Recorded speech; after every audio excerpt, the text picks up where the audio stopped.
Hi hello నమస్తే, నేను మీ దీపు గురుజా. అలిసిపోయాను ఎందుకంటే ఇప్పుడు టైం అయితే 5:30 అవుతుంది. వీడియో తీద్దాం తొందరగా వచ్చాను, బట్ లోపల అయితే ఎండ దోలు తీరిపోతుంది. ఇప్పుడే ఏసీలన్నీ ఆన్ చేశారు, చూద్దాం కొంచెం చల్లగా అయ్యాకైతే వర్కౌట్ స్టార్ట్ చేస్తాను. ఈరోజు వర్కౌట్లో కూడా తక్కువే ఉంది, స్క్వాట్స్ బెంచ్ ప్రెస్ చేయాలి. ఇంకో 3 days పోతే నాకు డెడ్ లిఫ్ట్ కాంపిటీషన్ ఉంది, బట్ కోచ్ అయితే ఈరోజు స్క్వాట్స్ బెంచ్ ఇచ్చాడు. ఎందుకంటే కాంపిటీషన్ ఏదైతే పెట్టుకుంటున్నామో ఆ డెడ్ లిఫ్ట్ కాంపిటీషన్ కోసం డెడ్ లిఫ్ట్లో కంప్లీట్గా నా హ్యామ్ స్ట్రింగ్స్ కానీ గ్లూట్స్ కానీ లోవర్ బ్యాక్ కానీ రికవరీ అవ్వడం కోసం డెడ్ లిఫ్ట్ పొజిషన్లో వర్కౌట్ చేయకుండా స్క్వాట్స్ బెంచ్ ప్రెస్ అది కూడా చాలా లైట్ వెయిట్, అంటే నేను నార్మల్గా వార్మప్ చేసే సెట్లతో ఇప్పుడు నాకు వర్కింగ్ సెట్స్ ఇచ్చాడనమాట. సో దాంతో ఈరోజు వర్కౌట్ కంప్లీట్ చేస్తాను. సో చాలామంది ఐసీఎంలో పార్టిసిపేట్ చేయొచ్చు కదా అని అడుగుతున్నారు, దాని గురించి కూడా ఈ వీడియోలో క్లారిటీగా మాట్లాడుతాను. అండ్ ఇంకో విషయం, డెడ్ లిఫ్ట్ కాంపిటీషన్ కోసం కూడా అడిగారు. ఇంకో 3 daysలో నాకు డెడ్ లిఫ్ట్ కాంపిటీషన్ ఉంది, దాని గురించి కూడా ఈ వీడియోలో చెప్తాను. ఫస్ట్ అయితే వర్కౌట్ కంప్లీట్ చేసుకొని ఆ తర్వాత అయితే క్లారిటీగా మాట్లాడుకుందాం. ఎందుకంటే వేడిగా ఉంది, కొంచెం స్పీడ్గా వార్మప్స్ అన్ని కంప్లీట్ చేసుకుంటా.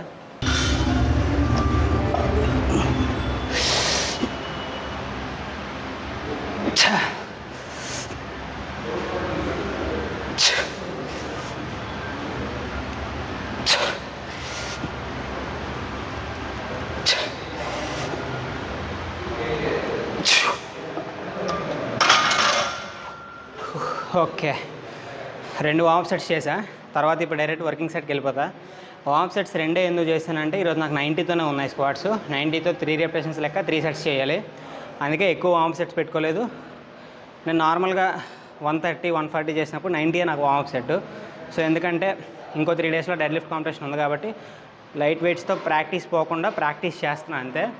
కోచ్ అలా చెప్తే అలా చేయాలి కాబట్టి. సో వర్కింగ్ సెట్స్ అయితే స్టార్ట్ చేస్తున్నాను. ప్రజెంట్ అయితే నేను బెల్ట్ యూస్ చేయట్లే, రిస్ట్ స్ట్రాప్స్ యూస్ చేయట్లే, నీ స్లీవ్స్ కూడా ఎస్బీడీ కాకుండా పాత ఉన్నాయి జాయ్ ఫిట్వి, అవే యూస్ చేస్తున్నాను. ఎందుకంటే ఇలా తక్కువ వెయిట్స్ చేసేటప్పుడు మాత్రం నేను బెల్ట్ యూస్ చేయకుండా చేయడం వల్ల నా బ్రేసింగ్ టెక్నిక్ని ఇంప్రూవ్ చేసుకోవచ్చు, ప్రాపర్గా నేను బ్రీత్ని హోల్డ్ చేసి వర్కౌట్ చేయొచ్చు. సో అందుకని తక్కువ వెయిట్తో చేసేటప్పుడు మ్యాక్సిమం మీరు కూడా బెల్ట్ యూస్ చేయకుండా చేసి మీ బ్రేసింగ్ టెక్నిక్ని ఇంప్రూవ్ చేసుకోండి. హెవీ వెయిట్ వెళ్ళేటప్పుడు ఖచ్చితంగా బెల్ట్ యూస్ చేయండి. సేఫ్టీ ప్రికాషన్స్ అనేది తీసుకుంటే బెటర్ స్ట్రెంత్ ట్రైనింగ్లో మాత్రం. సో ఇప్పుడైతే నేను స్టార్ట్ చేస్తాను. 3 repetitions కాబట్టి ఏం పెట్టుకోవట్లే. ఈజీ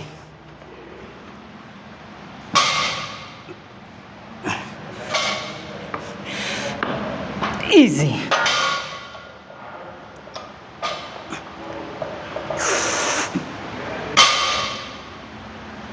ఈజీ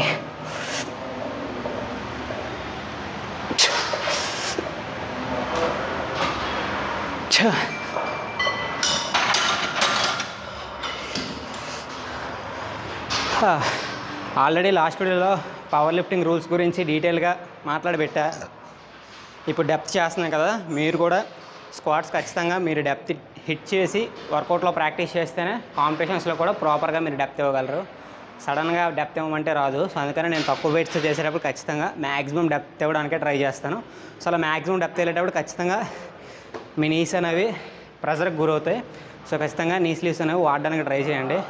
మంచి నీ స్లీవ్స్ తీసుకోండి, దాని మీద నెక్స్ట్ వీడియోలో మాట్లాడతా క్లారిటీగా. వేడి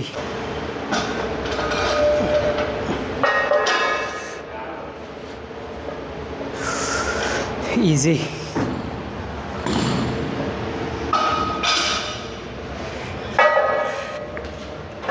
ఈజీ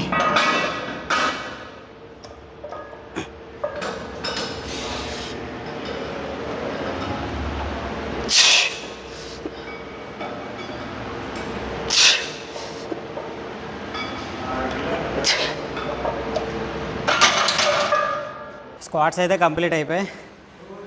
ఇవి దీంతో అయితే నేను బెంచ్ ప్రెస్ చేయను కాబట్టి ఇవన్నీ తీసేసి నీ స్లీవ్స్ అన్నీ తీసేసి ఒక 2 minutes రెస్ట్ తీసుకొని బెంచ్ ప్రెస్ అయితే స్టార్ట్ చేస్తా. బెంచ్ ప్రెస్ కూడా లైటే, 75 kilos అనుకుంటా. 75 kilosతో 3 repetitions లెక్క 4 sets అయితే చేయాలి. ఈరోజు వర్కౌట్లో ఓన్లీ ఆ 2 స్క్వాట్స్ బెంచ్ ఉన్నాయి. మనమైతే కొంచెం స్ట్రెచింగ్స్ అన్నీ చేసుకొని కొంచెం బాడీ మొబిలిటీ మీద వర్క్ చేస్తాయి ఈరోజు, ఎందుకంటే రేపు ఎల్లుండి మళ్ళీ నాకు రెస్ట్ ఉన్నాయి. రేపు ఎల్లుండి రెస్ట్ కంప్లీట్ అయ్యాక మళ్ళీ డైరెక్ట్ డెడ్ లిఫ్ట్ కాంపిటీషన్స్లో పిఆర్ చెక్ చేసుకోవడమే.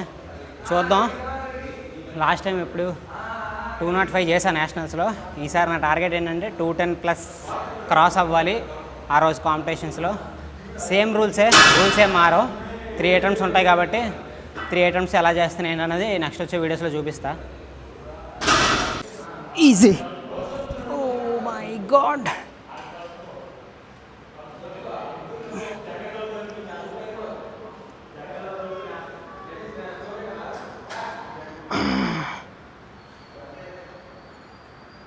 ఓకే.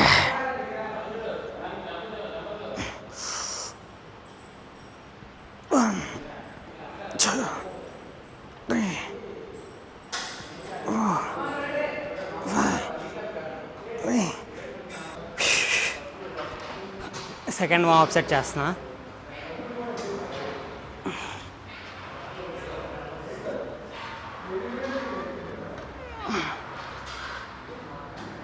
ఈజీ.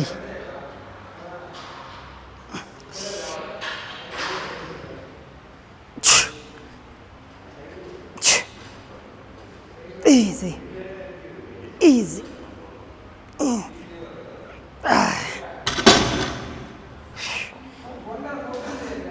ఇది కూడా అంతే. 2 వార్మ్ సెట్స్ అయ్యాయి కదా, డైరెక్ట్ వర్కింగ్ సెట్కి వెళ్తా. 4 సెట్లు చేయాలి వర్కింగ్ సెట్లు. కంప్లీట్ చేస్తా తొందరగా, ఎందుకంటే మళ్ళీ ఎక్కువ మంది వస్తారు, సాంగ్స్ వేయాల్సి వస్తుంది. ఈ లోపల మీతో మాట్లాడడానికి అవ్వదు మళ్ళీ. సో వర్కౌట్ తొందరగా కంప్లీట్ చేస్తా.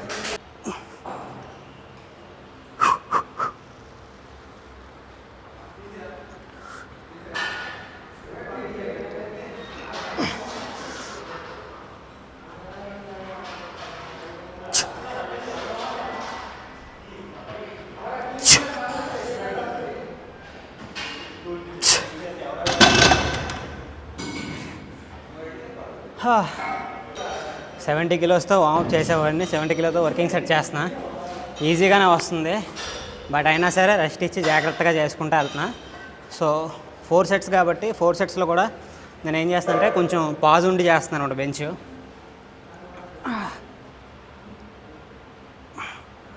ఈజీ.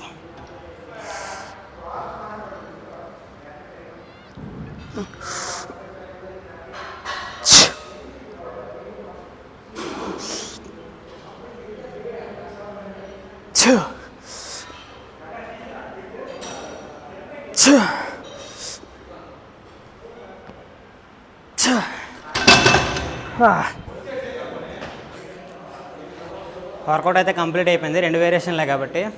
సో ఇప్పుడైతే క్లారిటీగా మాట్లాడుకుందాం. ఒక 2 మినిట్స్లో మాట్లాడి వీడియో ఎండ్ చేస్తాను, ఎందుకంటే వెనకతలు చూస్తున్నారు కదా, అందరూ సాంగ్స్ కోసం వెయిటింగ్. సాంగ్స్ లేకపోతే వర్కౌట్ చేసేలా లేరు. ఏదో నేను యూట్యూబ్ ఛానల్ ఉంది కాబట్టి మనకి కొంచెం వీడియోలో బ్యాక్గ్రౌండ్ వద్దురా సాంగ్స్ వస్తుంటే ఆపేశారు. చాలామంది ఐసీఎన్ గురించి అడుగుతున్నారు. ఐసీఎన్ కాంపిటీషన్ హైదరాబాద్లో ఉంది కదా, దాంట్లో పార్టిసిపేట్ చేయమని. బట్ మీకు కొన్ని పిక్చర్స్ ఇస్తాను, ఈ సైడ్కి చూడండి. అవి చూసాక కూడా నన్ను ఐసీఎన్లో పార్టిసిపేట్ చేయమంటే అది కరెక్ట్ కాదు. అక్కడికి వెళ్ళి షోని డిగ్రేడ్ చేసినట్టు ఉంటుంది. ఎందుకంటే నేను ఇంతవరకు యాప్సే ట్రైన్ చేయను అసలు చెప్పాలంటే.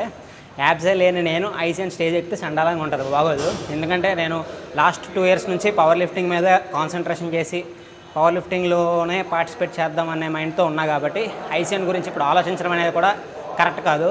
సో మేబీ ఫ్యూచర్లో పవర్ లిఫ్టింగ్ కాంపిటీషన్లో ఒక మంచి పొజిషన్కి వచ్చాక ఐసీఎన్ గురించి ఆలోచిస్తాను ఖచ్చితంగా.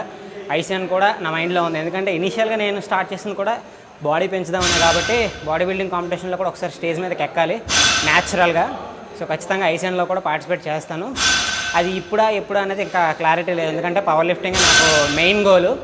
ఖచ్చితంగా పవర్ లిఫ్టింగ్ కంప్లీట్ అయిన తర్వాత ఐసీఎన్ గురించి ఆలోచిస్తాను. సో ఈరోజు వీడియో అయితే ఇదే, ఇక్కడతో వీడియో ఎండ్ చేస్తాను. ఇంకేమైనా డౌట్స్ ఉంటే కింద కమెంట్స్లో అడగండి, నెక్స్ట్ వీడియోలో మాట్లాడుకుందాం.